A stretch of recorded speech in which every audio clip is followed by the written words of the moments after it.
ပုံနာတဲ့ဒီကာထာတွေကဘလောက်တန်တော့တရားတန်ပါတယ်ဘင်းမင်းမြတ်အေးအဲ့လိုဆိုရင်ဆယ်စားတက်ပြီးတော့ငါ1000ပေးမယ်ဆို1000ပေးတယ်တဲ့သဟတကာထာတွေဖြစ်သွားတာပေါ့နော်အဲ့ဒါနဲ့အဲ့ဒီတရားကိုနားပြီးတော့မှဩရိတာရရဲ့လက်ကလွတ်လာပြီဆိုပြီးတော့မိခင်ဖခင်ကျေးဇူးရှင်တွေကိုသွားတွေ့တယ်အမေဖေကိုနောက်မှသွားတွေ့တယ်တရားကိုအရင်နာတယ်ပေါ့နော်အဲ့လိုတွေ့တဲ့အခါကျတော့မိခင်ဖခင်ကလည်းအဲ့ဒီဘဝတုန်းကဘယ်လိုမိခင်ဖခင်လဲတော့မသိဘူးငါသားဘယ်လိုလွတ်လာလဲဆိုတာမမေးဘူးတဲ့ဘာဖြစ်လို့တကားထားကို1000ပေးခဲ့ရတယ်လဲဆိုပြီးတော့ငွေကြေးကိုဖြုံးနေတယ်ဆိုပြီးတော့ပြစ်တင်နေတဲ့သားကိုစာထဲမှာအဲ့လိုမှတ်တမ်းတင်ထားဟုတ်လား1000ပေးတာများလွန်းနေပေါ့ဘာလို့ပေးခဲ့တာတော့အဲ့လိုမျိုးပြောတဲ့အခါကျတော့ဘုရားလောင်းကအမေအဖေကိုနော်ဥစ္စာပစ္စည်းတို့ဖြင့်ပွားစီခြင်းကို तू မလိုလားဘူးတဲ့စစ်မှန်တဲ့တန်ဖိုးရှိတဲ့အကြအမြင်တို့ဖြင့်ပွားစီခြင်းကိုသာလည်း तू လိုလားတယ်တဲ့မှန်ကန်တဲ့အသိဉာဏ်ပညာကိုပဲ तू ရခြင်းတယ်ပေါ့ဥစ္စာပစ္စည်းကိုတဲ့အသိဉာဏ်ပညာကိုအများကြီးတန်ဖိုးထားတယ်ပေါ့နော်ဆိုလိုတာကအဲ့ဒါကို तू ကဥမာလေးနဲ့ပြောတာသမုဒ္ဒရာဟာရေဖြင့်မရောင်ရဲတယ်လို့ तू ဟာဘယ်တော့မှအကြအမြင်ဖြင့်ရောင်ရဲတင်းတိမ်မှုမရှိဘူးတည်တင်တည်တိုင်းသိစရာကောင်းတဲ့အရာတွေကိုသိတာသိနေရမယ်ဆိုရင်ဘယ်တော့မှအားရကျင်တတ်တယ်လို့မရှိဘူးသိပဲသိကျင်နေတယ်အဲ့ဒီလိုမျိုးဦးဇင်းတို့ပညာကိုစာလောင်မှုသိတဲ့စိတ်ရှိရမှာနော်ဟုတ်လားမီးဟာထင်းဖြင့်မရောင်ရဲတယ်လို့ဘယ်တော့မှသူဟာအကြအမြင်ဖြင့်ရောင်ရဲတယ်ဆိုတာမရှိဘူးတဲ့ဒါကြောင့်ပိဿပေါင်းသူတော်ကောင်းတို့ဘုရားလောင်းရဲ့စိတ်ထားလေးတွေကိုသဘောပေါက်ဖို့လိုတာပေါ့နော်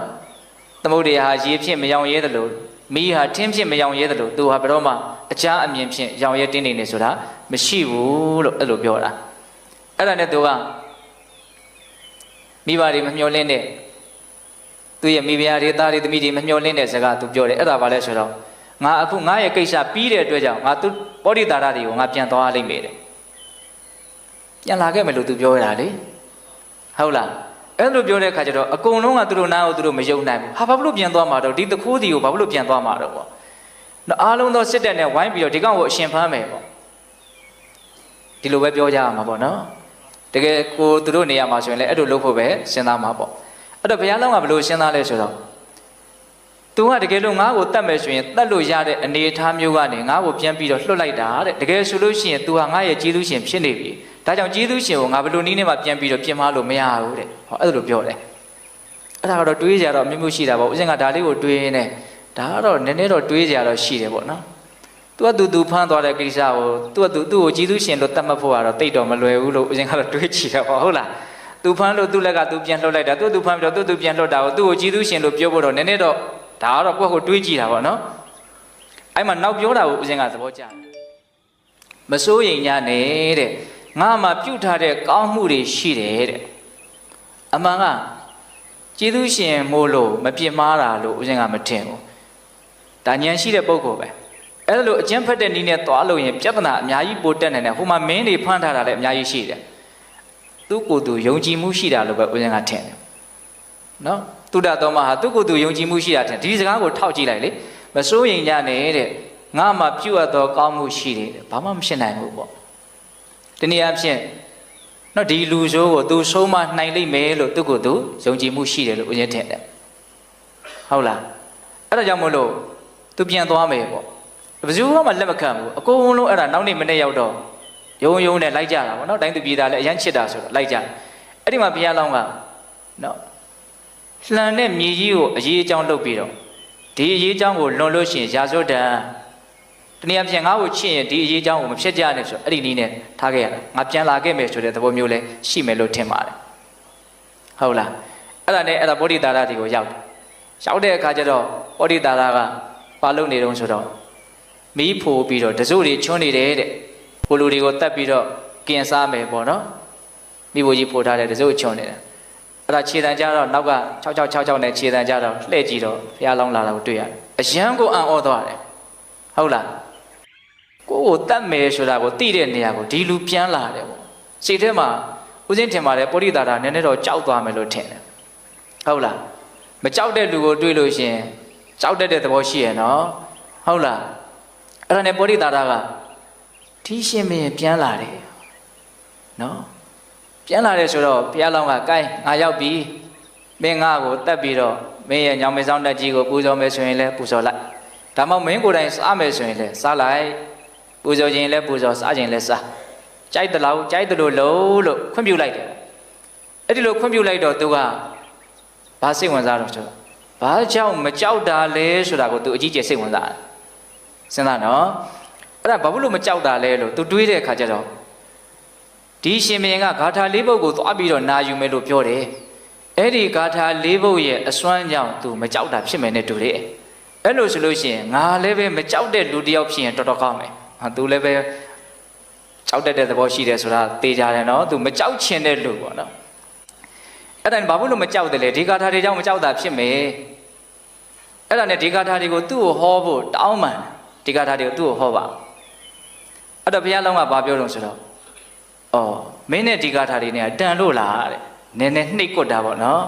မင်းလက်ကသွေးစွန်းနေတယ်အလွန်ကြမ်းထမ်းတဲ့လူသားတည်းဟူသောအကြောင်းကြောင့်အားလုံးသောမကောင်းမှုတွေကိုလုပ်ပြီးတော့တိုင်းပြည်ကိုတောင်စွန့်လောက်အောင်နော်ကိုယ့်ရဲ့ဒီလောဘကိုအလိုလိုက်တဲ့လူဒီတရားတွေဘောတွေကမင်းအတွက်ဘာအသုံးကျမှာမလို့တော့ဘူးဒါတွေကိုသိတော့မင်းဘာအကျိုးရှိမှာမလို့မင်းနဲ့ဒီတရားနဲ့လုံးဝမတန်ဘူးဆိုတဲ့သဘောမျိုးပြောတာနော်အဲ့လိုမျိုးပြောတဲ့အခါကျတော့မခံချင်ဘူးမင်းကြီးတဲ့တချို့ရှင်မင်းတွေလည်းပဲသမင်တွေတတ်ဖို့အတွက်တောထဲကိုဝင်ကြတာရှိရပဲတဲ့နော်ဘာထုလဲပေါ့သူကလူသားစားခြင်းလို့တောထဲဝင်တယ်တချို့ရှင်မင်းတွေကသမင်သားစားခြင်းလို့တောထဲဝင်ကြတာဘာထုတုံးဆိုထူတာပေါ့တဲ့မင်းကဇတ်တူသားချင်းချင်းကိုစားဖို့ကြိုးစားတာဒါကြောင့်မင်းကပို့ပြီးတော့မိုက်တယ်ပေါ့အဲ့လိုပြောတော့ तू မခံချင်ဘူးအဲ့ဒါနဲ့မခံချင်တော့ပြန်ပြီးတော့ပြောစရာစကားကလည်းမရှိဘူးမရှိတဲ့ခါကျတော့လူတို့ရဲ့တဘာဝအတိုင်းအပြစ်မရှိအပြစ်ရှာတယ်ပေါ့နော်ဘာအပြစ်ရှာပြောလို့ဆိုတော့မင်းကြီးကမှမိုက်တာတဲ့ဘာဖြစ်လို့တုံးဆိုတော့မင်းကြီးဟာကိုယ့်ကိုတတ်မယ်ဆိုတဲ့နေရာကိုတိရတဲ့နဲ့လာအဲ့ဒါယာစမာယာကိုမသိတာပဲတဲ့မင်းနေမှာမာယာဆိုတာရှိတယ်နိုင်ဖို့ပဲအရေးကြီးတယ်နော်ဟိတောပရိသထဲမှာလာတဲ့စကားတစ်ခုရှိတယ်နော်ကိုယ့်ရဲ့ရန်သူကိုရေအိုးလိုရွက်ထားရဤတဲ့အခွင့်အသင့်ပြီဆိုတော့မှကြောက်ဖြာပေါ်မှာချလိုက်တယ်လို့မျိုးချလိုက်ရဤတဲ့ဟုတ်လားနော်ယာစမာယာကိုမသိလို့မင်းကြီးကမှပုံမိုက်တာအဲ့လိုပြောတဲ့အခါကျတော့မင်းကြီးကအေးတဲ့ယာစမာယာကိုငါလောက်သိတယ်လို့ဆိုတာလောကမှာမရှိဘူးတဲ့ဒါပေမဲ့ယာစမာယာဆိုတာများသောအားဖြင့်ငရဲစာကွာအပေလေးပုံကိုရောက်စေတတ်တယ်လိန်ညာချင်းကောက်ကျစ်ချင်းဆိုတာကောင်းတဲ့သဘောမရှိဘူးဒါကြောင့်ငါယာစမာယာကိုစွန့်ပြီးတော့ငါတစ္ဆာကိုပဲဆောင်မယ်တဲ့မှန်ကန်တာကိုပဲငါအမြဲတမ်းဆောင်ထားမယ်ယာစမာယာကိုငါမကြိုက်ဘူးမသိလို့မဟုတ်ဘူးဒါကိုငါမလုပ်ချင်ဘူးနော်ဘယ်လောက်မြင်လို့စရာကောင်းတယ်နော်အဲ့လိုပြောတဲ့အခါကျတော့ပရိသတာကမင်းကြီးတဲ့ယာသမာယာကိုမဆောင်ဘူးတစ္ဆာကိုပဲဆောင်မယ်ဆိုတော့တစ္ဆာကိုဆောင်တော့မင်းကြီးဘာအကျိုးရှိလို့ခုမကြခင်သိရတော့မယ်ပေါ့တစ္ဆာကိုဆောင်လို့မင်းကြီးဘာအကျိုးရှိတော့အဲ့တော့ဘုရားလုံးကတူတူပဲပြောပါတယ်အေးတဲ့တစ္ဆာဆောင်လို့ရှိရင်နောက်ဆုံးငြိမ်းချမ်းသောနိဗ္ဗာန်ကိုရမယ်မှန်ကန်လို့ရှိရင်နိဗ္ဗာန်ချမ်းသာကိုရမယ်အဲ့လိုမျိုးပြောတဲ့အခါကျတော့သုဒ္ဓသမကိုဘာမှပြန်ပြီးတော့သူပြောတာမရှိဘူးဒီရှင်မင်းရဲ့မျက်နှာကိုကြည့်လိုက်တော့လည်းပဲတော့ကြာပန်းကြီးလို့တင့်တယ်တဲ့လာမင်းကြီးလို့တင့်တယ်တဲ့ကိုကိုတတ်တတ်မဲ့လူတယောက်ရဲ့ရှေ့မှာဒီလိုကြီးကြီးလင်းလင်းငြိမ်းငြိမ်းချမ်းချမ်းနေနိုင်တာဟာဘလို့မှမစင်သားပဲဒီအကြောင်းကိုသူမနေနိုင်ဘူးအဲ့ဒါနဲ့မင်းကြီးဘာလို့မကြောက်တာနာယူခဲ့ရတဲ့ဂါထာတွေရဲ့အစွမ်းကြောင့်လားဒါမှမဟုတ်မင်းကြီးအခုပြောနေတဲ့သစ္စာတရားရဲ့အစွမ်းကြောင့်လားဘာလို့မင်းကြီးမကြောက်တာတော့ဒီမကြောက်တာကိုပဲသူအရန်စိတ်ဝင်စားနေတယ်နော်ဒါသူများကိုရဲစစ်စစ်တတ်နေတဲ့လူတယောက်ပဲမကြောက်တာကိုပဲစိတ်ဝင်စားတယ်သူတွေ့ဘူးတာလဲကြောက်တဲ့လူတွေပဲတွေ့ဘူးမှာပေါ့ဘာကြောင့်မကြောက်တာလဲလို့မေးတော့မှဘုရားလောင်းက तू မကြောက်ရခြင်းရဲ့အကြောင်းကိုအဲ့ဒီမှာဂါထာ၈ပုံနဲ့ပြောတယ်အဲ့လိုမျိုးလဲပြောလိုက်ရောပောဓိတာရကဟာဒါသူတော်ကောင်းကြီးပဲဒီသူတော်ကောင်းကြီးကိုသာစားမယ်ဆိုရင်တော့အစိတ်ပြင်းတဲ့ငွေကိုကင်မိတယ်လို့မျိုးဖြစ်တာမယ်ငါရဲ့ခေါင်းဟာ9စိတ်မြန်ကွဲလိမ့်မလားတော့မသိဘူးတဲ့သူတော်တော်ကြောက်သွားတယ်နော်ဟုတ်လားပောဓိတာရဘုရားလောင်းကိုမစားရဲဘူးအဲ့ဒါနဲ့ဘယင်မင်းမြတ်တဲ့အဲ့ဒီဂါထာ၄ပုဒ်ရဲ့အစွမ်းနော်သူအရန်သိကျင်တယ်ဒါကြောင့်ဒီဂါထာ၄ပုဒ်ကိုဟောပါအဲ့လိုမျိုးဘုရားလောင်းကဂါထာ၄ပုဒ်ကိုဟောလိုက်တဲ့အခါကျတော့ပောဓိတာရကဘုရားလောင်းကိုသူ့ဖခင်လိုကိုထင်သွားတယ်တဲ့နော်သူ့အဖေလိုကိုထင်သွားတယ်ဒါဘုရားလောင်းရဲ့မေတ္တာဓာတ်လည်းအများကြီးပါမှာပေါ့နော်အဲ့ဒါသူစဉ်းစားတယ်အလွန်ကောင်းတာပဲပေါ့စဉ်းစားမှာပေါ့ဟုတ်တယ်သူကသူ့ယုံမှာတယောက်ကြောင့်သူတောထဲမှာဒုက္ခရောက်ရတာရတ္တကဒီဟူသောသူယုံမှာနဲ့ပေါင်းပြီးလို့သူဒုက္ခရောက်ရတာတကယ်တမ်းကဟုတ်လားဒီခံစားချက်သူ့မှာအများကြီးရှိတယ်ပြီးရင်အဲ့ဒါသူထပ်ပြီးတော့ပြောမှာလောလောဆယ်သူကဘယ်လိုစဉ်းစားလဲဆိုတော့မှန်လိုက်တာဒီဟာတွေကဟုတ်လိုက်တာကောင်းလိုက်တာဒါကြောင့်မလို့ဒီကောင်းမြတ်လာတဲ့တရားကိုငါဘာနဲ့ပူဇော်မလို့ဘာမှသူ့မှာပူဇော်ကြမရှိဘူးနော်ရွှေလည်းမရှိဘူးငွေလည်းမရှိဘူးဝတ္ထုပစ္စည်းလည်းဘာမှမရှိဘူးအဲ့ဒါသူစဉ်းစားတယ်အဲ့လိုဆိုရင်ငါမှပူဇော်စရာဘာရှိတော့ အဲ့လိုဆိုလို့ရှိရင်ငါဆုပေးမယ်တဲ့ဟောမနေ့တုန်းကတရားမင်းကကြည်ညိုတော့အဂတိယတိကိုမပေးတာဆုပေးတာနော်အခုလည်းပဲပောတိတာရကဘုရားလောင်းကိုဆုပေးမယ်တဲ့မင်းကြီးတဲ့ဂါထာ၄ပုဒ်ဆိုတော့ကျွန်တော်မျိုးကြီးဆု၄ဆုပေးမယ်မင်းကြီးကြိုက်တာတောင်းတဲ့အဲ့လိုဆုပေးတော့ဘုရားလောင်းကဘာပြောတော့ဆိုတော့မင်းတို့လူမိုက်တယောက်ကငါ့ကိုဆုပေးမယ်ဆိုတော့တဲ့ဟုတ်လားတကယ်လို့ငါကတောင်းပါပြီတဲ့အဲ့ဒီတောင်းတာကြီးကိုမင်းကမပေးနိုင်ဘူးလို့လုပ်ရင်မင်းနဲ့ငါရဲ့ဒီကိစ္စဒီအမှုကြီးကိုဘယ်ပညာရှိကလာပြီးတော့ဆုံးဖြတ်ပေးမှာတော့တဲ့ဟောစဉ်းစားနော်ဒါပြောရမှာတော့စကားဆိုတာခြီရတဲ့သဘောရှိတယ်ဟုတ်လားစာတော့စာပြောတာမပေးခင်တည်းကစာပြောထားဖို့လိုတယ်ပေးပြီးတော့မှဒီစကားပြောလို့မရဘူးလေအဲ့တော့မင်းကြီးကငါဆုမတောင်းကျင်ဘူးပေါ့တကယ်လို့ငါတောင်းခဲ့မယ်ဆိုရင်မင်းကမပေးဘူးဆိုရင်မင်းနဲ့ငါရဲ့ဒီပြဿနာကိုဘယ်သူကလာရှင်းပေးမလို့မင်းလူရဲ့တန်တာမှာတစ္ဆာတို့ဂရိတို့ဆိုတာရှိဖို့လည်းပဲငါမထင်ဘူးပေါ့မင်းကငါ့ကိုဆုပေးတယ်တော့ပေးတော့ကပေးပြီးတော့ငါတောင်းပြီဆိုတော့မှမင်းကမပေးနိုင်ဘူးလို့လို့ဘယ်နဲ့လောက်မလို့ပေါ့ခိုင်းမအောင်ပြောတာနော်အဲ့လိုပြောတဲ့အခါကျတော့ဗောဓိတာရကသူ့မာနကိုနည်းနည်းတော့ထိသွားမှာပေါ့နော်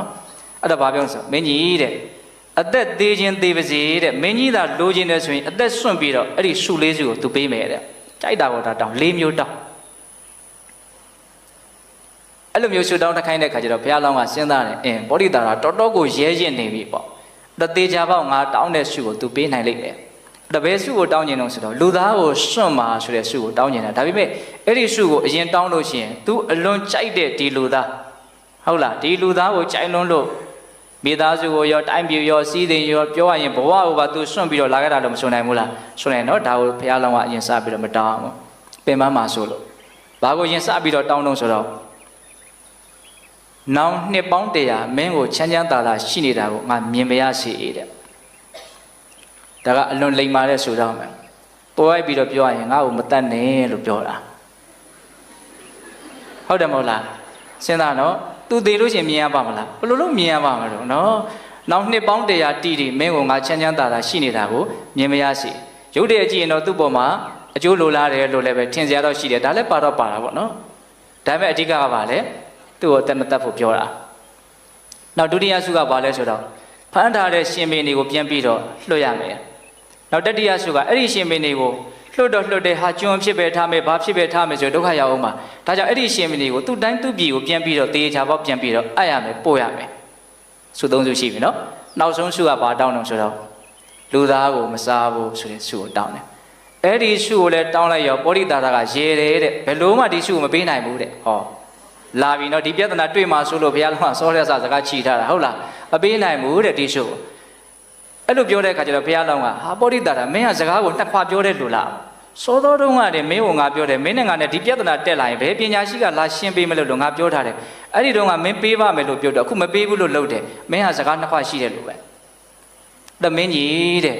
ဒီလူသားတည်းဟူသောအကြောင်းကြောင့်သူအားလုံးကိုစွန့်ခဲ့ရတယ်ဒါကိုဘလောက်မြတ်နိုးတယ်ဆိုတာမင်းကြီးသိတယ်ဒါကြောင့်မပေးပါရစေနဲ့